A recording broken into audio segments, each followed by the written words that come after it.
मित्रों, आज का ये वीडियो सिंह राशि के राशिफल के बारे में है।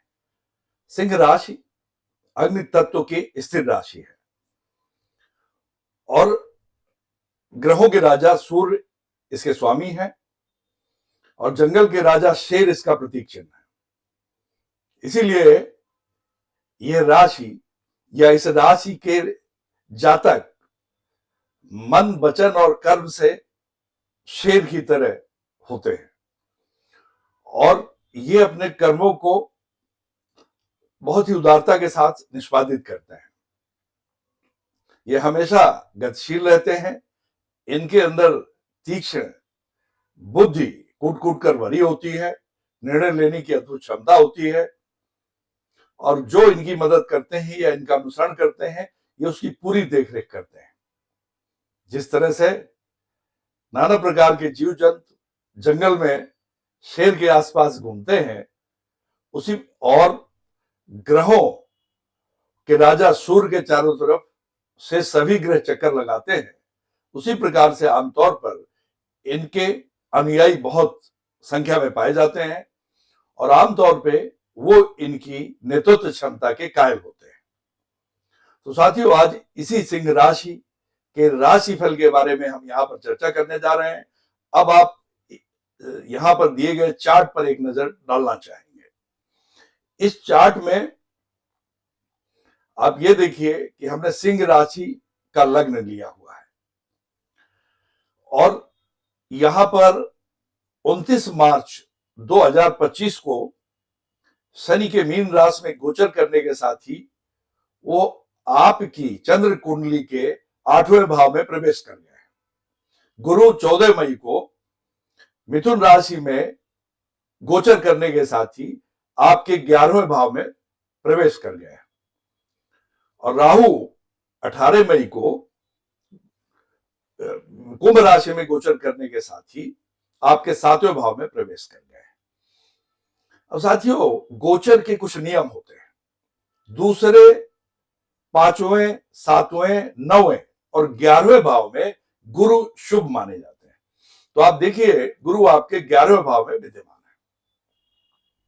इसका मतलब कि गुरु आपको इस गोचर के दौरान शुभ परिणाम देने जा रहे हैं, लेकिन गुरु बहुत कम समय के लिए आपकी इस राशि या भाव में आए हैं। ये मात्र 18 अक्टूबर 2025 तक यहां पर रहेंगे, लगभग आगामी 5 माह तक। तब तक तो ये आपको शुभ फल देंगे, लेकिन उसके बाद भी राहु इस भाव में आपके 6 दिसंबर 2026 तक रहेंगे। शनि 3 जून, मानिए 4 को तो ये अगली राशि में चले जाएंगे, 3 जून 2027 तक आपके इसी अष्टम भाव में रहेंगे। और आप जानते हैं कि 29 मार्च 2025 को शनि की अष्टम ढैया आपकी शुरू हो चुकी है। निश्चित तौर पर इस दौरान आपको चुनौतियों का सामना करना पड़ा होगा। गोचर के अनुसार शनि तीसरे, छठे और 11वें में शुभ परिणाम देते हैं, तो अष्टम की इनकी स्थिति वैसी भी अच्छी नहीं है और 7.5 के बाद अगर कोई ढैया सबसे बुरी मानी जाती है तो अष्टम शनि की ढैया ही मानी जाती है। राहु तीसरे, छठे, 10वें और 11वें में शुभ परिणाम देते हैं गोचर में, लेकिन वो आपके सप्तम भाव में है।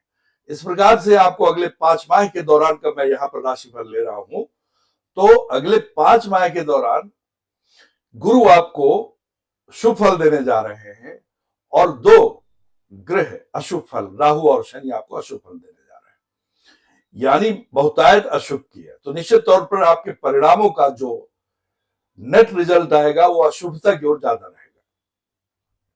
तो क्या करना होगा कि आपको कुछ उपाय करने होंगे और ये उपाय मैं वीडियो के अंदर बताऊंगा। बहुत सरल उपाय होते हैं और बहुत वैज्ञानिक उपाय होते हैं। उसके कारण आपको जहां गुरु और प्रबल होंगे तो राहु और शनि प्रसन्न होंगे और प्रसन्न होकर के अशुभ परिणामों में कुछ कमी करेंगे। अब हम आते हैं एक एक करके राशिफल की ओर। अब आप पहले शुभ देखना चाहेंगे या शुभ? मैंने संयुक्त एक ही फाइल पे दोनों के परिणाम ले लिए हैं। अब आप ये देखिए कि यहां पर ये चार्ट आपके सामने है। शनि राहु गुरु गोचर जो 2025 में हुआ है, इनका सिंह राशि पर संयुक्त प्रभाव, इसके हमने संक्षिप्त नोट्स लिए हैं यहां पर, और उससे हम आपको विस्तृत चर्चा करके बता देंगे। साहब, गुरु की यह स्थिति आपको इस दौरान नया मकान व नया वाहन देने जा रहा है। आपके मान सम्मान में आपकी आशा से कहीं अधिक वृद्धि होने जा रही है। आपकी कीर्ति, यश और प्रसिद्धि चारों तरफ फैलेगी। आपके इस दौरान ज्ञान में भी वृद्धि होगा, और इस ज्ञान में वृद्धि के कारण आपको कोई सरकारी पुरस्कार मिलेगा, या आपको कोई सरकारी सहायता स्कॉलरशिप के रूप में मिल सकती है। प्रेम संबंध यदि आपके चल रहे हैं, आप किशोरावस्था में है और मैरिजेबल एज है आपकी, तो आपको प्रेम संबंधों में भी इस दौरान सफलता मिलने जा रही है, और हो सकता है कि वो विवाह में कन्वर्ट हो जाए, या उसकी परिणति विवाह के रूप में हो जाए, क्योंकि राहु साथ में बैठे हैं और राहु को व्याहु कहा गया है। तो इस दौरान आपके धन आगमन के कई स्रोत खुलेंगे, धन में बहुत अधिक वृद्धि होगी, आपकी आय में वृद्धि होगी। इस दौरान यदि आप किसी नौकरी में हैं तो पदोन्नति होगी, कोई बहुत ही महत्वपूर्ण पद आपको मिलेगा। यदि राजनीति में है तो आप किसी भी पद, प्रमुख पद पर जा सकते हैं। यदि छोटा स्तर है आपका राजनीति का, तो आप गांव के सरपंच बन सकते हैं, प्रधान बन सकते हैं। यदि आप राजनीति में ऊपर स्तर में हैं, राज्य स्तर पर, तो आपको सलाहकार या मंत्री का पद मिल सकता है। ऐसा ही केंद्र स्तर पर भी हो सकता है। यदि आप बिजनेस में है तो साहब, बिजनेस में भी आपको सफलता मिलेगी। इस दौरान शत्रुओं का नाश होगा, उन पर आपको विजय मिलेगी, यानी आपको शत्रुओं से मुक्ति मिलेगी इस दौरान। और इस दौरान आपका थोड़ा अध्यात्म की ओर मन जाएगा, लेकिन कैसे जाएगा? मंत्रों का जाप करने से। मंत्रों का जाप आपको सही तरीके से करना है। यदि मंत्रों के जाप में या मंत्रों के उच्चारण में कोई त्रुटि हो जाती है तो उससे क्या होगा? आपके नुकसान होने की संभावना है। तो आपका आध्यात्मिक झुकाव भी इस दौरान होने का पूरा योग बन रहा है। आपके विदेश यात्रा के अवसर निकल करके आएंगे, और ये विदेश यात्रा आपकी लाभकारी होगी। कई बार लाभकारी नहीं होती है विदेश यात्रा, सिर्फ लोग विदेश के लिए चले जाते हैं और बहुत अधिक खर्च भी हो जाता है। तो खर्च तो आपका होगा, क्योंकि शनि और राहु ऐसी स्थिति में है कि खर्च कराएंगे आपसे, तो खर्च वो विदेश यात्रा के लिए होगा। गुरु की शुभ स्थिति के कारण तो शुभ समाचार है। इस प्रकार से गुरु आपको इस अगले 5 माह के दौरान चौमुखी लाभ देने जा रहे हैं, चौमुखी सफलता देने जा रहे हैं, ऑल राउंड हैप्पीनेस, ये सब इनकी ओर से होगा। अब साहब जान लीजिए कि शनि और राहु के दुष्प्रभाव क्या पड़ने वाले हैं।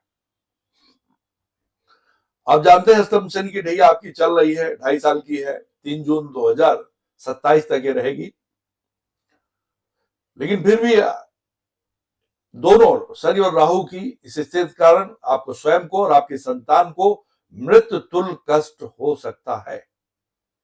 मृत्यु तुल्य कष्ट यानी काफी अधिक कष्ट, शारीरिक और मानसिक दोनों होगा। पेट व पाइल्स की बीमारी हो सकती है। धन संपत्ति की हानि होने के योग बन रहे हैं। धन यानी आपका बैंक बैलेंस पूरा ही लगभग अनावश्यक खर्चों पर चला जाएगा। ये सब पूर्व जन्मों का फल है साथियों, उसकी वजह से सब होता है गोचर की स्थिति के अनुसार। गोचर में और संपत्ति, आपकी जो भी जमीन जायदाद है उसके भी छिनने के आसार हैं, या कौड़ी के दाम बिक जाने के आसार हैं। आपके मान सम्मान में कमी होगी, यहां तक कि आपका अपमान भी हो सकता है इस दौरान। आपको हर कार्य में विफलता मिलेगी, जहां भी आप हाथ लगाइएगा वहां विफलता ही विफलता मिलना है, फेल्योर मिलेगी आपको। यहां तक कि जीवन साथी के साथ शत्रुता भी आपकी हो जाएगी। आप यदि नौकरी में हैं तो डिमोशन यानी पदोन्नति भी आपकी हो सकती है। आपकी इच्छा के विरुद्ध अनचाहे स्थान पर आपका स्थानांतरण या ट्रांसफर हो सकता है, जहां पर और भी चुनौतियां और कठिनाइयां आपके लिए रहेंगी। इस दौरान कोई मुकदमे का निर्णय निकल करके सामने आ सकता है, जिसमें आपको जुर्माना भरना पड़ सकता है। और कुछ ऐसी परिस्थितियां बन सकती है कि आपको अपना जन्म स्थान या कार्य स्थान छोड़ना पड़ सकता है। सरकारी प्रताड़ना के आप शिकार भी हो सकते हैं। लगभग जो भी आपके संपर्क में होगा उनसे आपका शत्रुता करने का मन करेगा और आप शत्रुता कर भी लेंगे। इस दौरान किसी दुष्चरित्र महिला के संपर्क में आ सकते हैं जिससे आपको बदनामी का सामना करना पड़ेगा। इस तरह से आप डिप्रेशन में आ जाएंगे और आपके अंदर झूठ बोलने की प्रवृत्ति उत्पन्न होगी। अनैतिक कार्यों में भी आपकी संलिप्तता हो सकती है।